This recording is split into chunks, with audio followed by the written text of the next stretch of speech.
Yes, those 3 police-involved shootings remain under investigation, but police say they do know this. At 3 points yesterday, their officers were face-to-face with weapon-wielding suspects.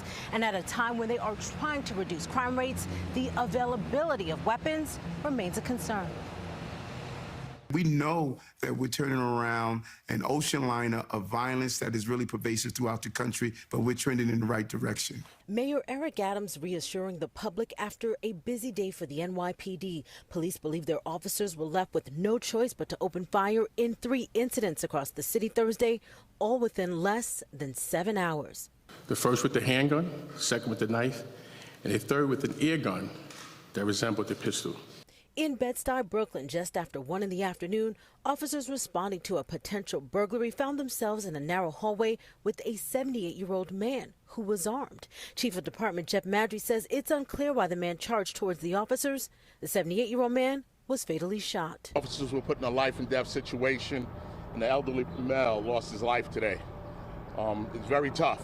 In Jamaica, Queens, police report a man with a history of mental illness showed up outside the First Presbyterian Church with a knife.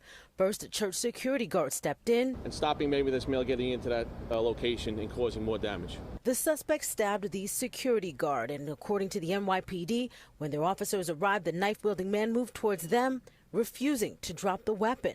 Our officers discharged their firearms 2 times each, striking the individual 2 times.